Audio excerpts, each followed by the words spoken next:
बंगाल के हावड़ा में बीजेपी की बड़ी रैली। स्मृति ईरानी ने रैली को मंच से संबोधित किया। दिल्ली से अमित शाह ने वीडियो कॉन्फ्रेंसिंग के जरिए बातचीत की। अमित शाह का ममता बनर्जी पर करारा प्रहार। शाह बोले, बंगाल में 10 साल से ममता बनर्जी की तानाशाही चल रही है। इस बार टीएमसी की सरकार को उखाड़ फेंकना है। बंगाल में ममता पर जमकर बरसी स्मृति ईरानी। स्मृति ने कहा, ममता गरीबों को राशन नहीं पहुंचने देती। बोली, ममता को लूट का जवाब देना ही होगा। स्मृति ने ममता को जय श्री राम के नारे पर भी घेरा। स्मृति बोली, ममता बनर्जी को जय श्री राम के नारे से डर लगता है। अमित शाह का ममता बनर्जी पर परिवारवाद वाला हमला। शाह ने कहा, बंगाल में भतीजे को मुख्यमंत्री बनाने की योजना चल रही है। शाह बोले, बंगाल में इस बार परिवर्तन की लहर है। टीएमसी में जारी बगावत पर बीजेपी के बंगाल प्रभारी कैलाश विजयवर्गीय बोले, दीदी ने अपने ही लोगों के साथ धोखा किया, इसलिए टीएमसी छोड़ रहे हैं लोग। कोलकाता में यूपी के डिप्टी सीएम केशव मौर्य का ममता बनर्जी पर हमला। बोले, श्री राम जय घोष सुनते ही चिढ़ने वाली ममता दीदी 100 दिन बाद चिल्ला चिल्लाकर जय श्री राम कहेंगी। बीजेपी नेता तेजस्वी सूर्या ने कहा, बंगाल में बीजेपी और टीएमसी के बीच ही सीधी लड़ाई है। कांग्रेस ना ए टीम में है और ना ही बी टीम में। यूपी के अमरोहा में किसानों ने बीजेपी नेताओं की नो एंट्री का बोर्ड लगाकर चेतावनी दी। कहा, जब तक कृषि कानून वापस नहीं होगा तब तक नेताओं की एंट्री नहीं होगी। पीएम मोदी के बयान पर किसान नेता टिकैत बोले, अगर तिरंगे के अपमान से देश दुखी है तो हम भी दुखी हैं। बोले, लोग तिरंगे तक कैसे पहुंचे, इसकी जांच होनी चाहिए। पीएम के एक फोन कॉल दूर वाले प्रस्ताव पर किसानों को जवाब। किसानों ने कहा, बातचीत के लिए तैयार हैं, लेकिन पहले कृषि कानून रद्द किए जाएं। 2 दिन बाद हरियाणा में फिर शुरू हुई इंटरनेट सेवाएं। अंबाला, पानीपत, जींद, रोहतक समेत 17 जिलों में इंटरनेट बंद कर दिया गया था। दिल्ली के सिंघू और गाजी बॉर्डर पर सुरक्षा के इंतजाम खड़े किए गए। स्थानीय लोगों के विरोध प्रदर्शन को देखते हुए ज्यादा जवानों की तैनाती की गई। किसान आंदोलन पर अफवाहों को रोकने के लिए पुलिस के बंदोबस्त। दिल्ली, टिकरी, सिंघू और गाजीपुर बॉर्डर पर इंटरनेट की रोक जारी है।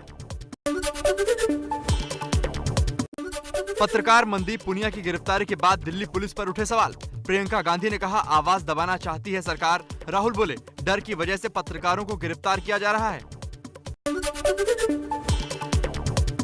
लाल किले पर चढ़ने के पहले थे इंतजाम। गुंबद पर चढ़ने के लिए आंदोलनकारियों ने नीचे से लगाई थी रस्सियां। सोची समझी साजिश के तहत किया गया था हमला। पंजाब के गांवों से फिर दिल्ली आने की तैयारी में है किसान। संगरूर में पंजाबी एक्टर करणजीत ने वीडियो जारी कर दिल्ली आने की अपील की।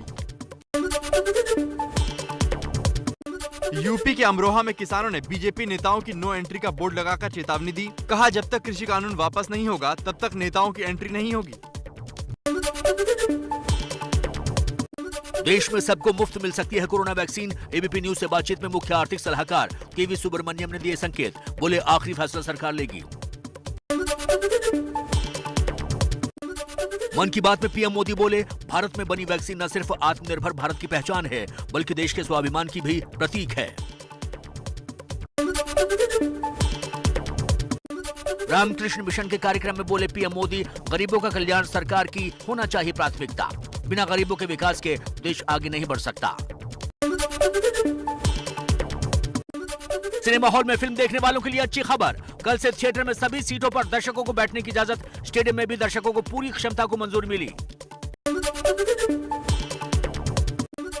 दिल्ली धमाके पर बड़ा खुलासा। सुरक्षा एजेंसियों ने करीब 1.5 महीने पहले ही इजरायली एम्बेसी को हमले के बारे में चिट्ठी लिखकर आगाह कर दिया था।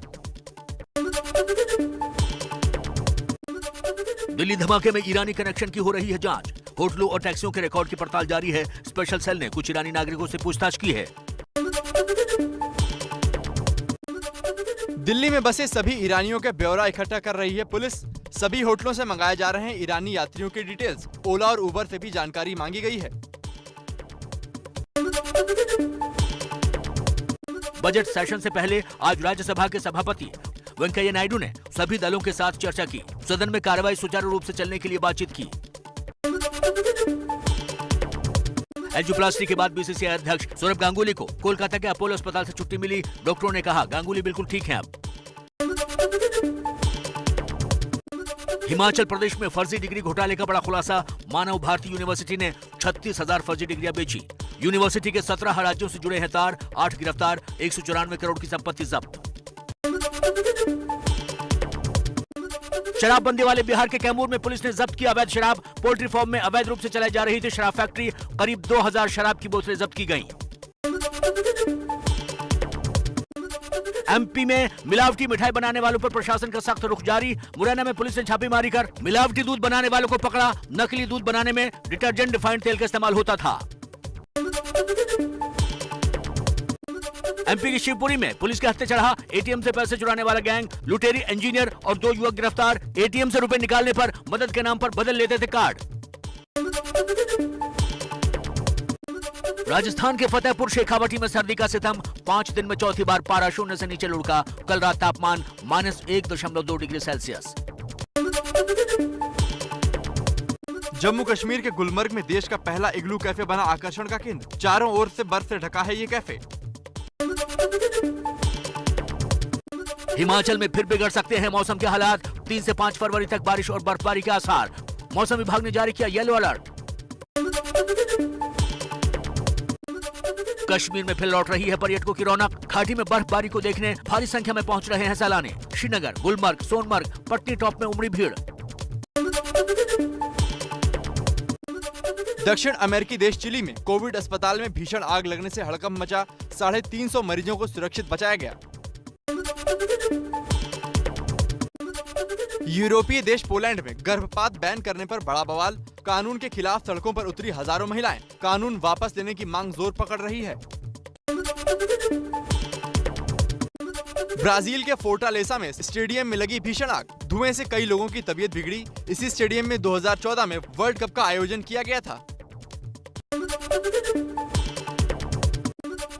अमेरिका के न्यू जर्सी में अम्यूजमेंट पार्क में लगी भीषण आग। हालांकि आग से किसी के जख्मी होने की खबर नहीं है।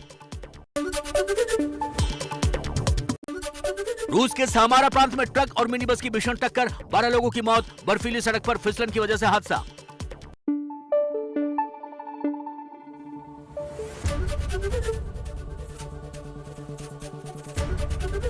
एबीपी न्यूज आपको रखे आगे।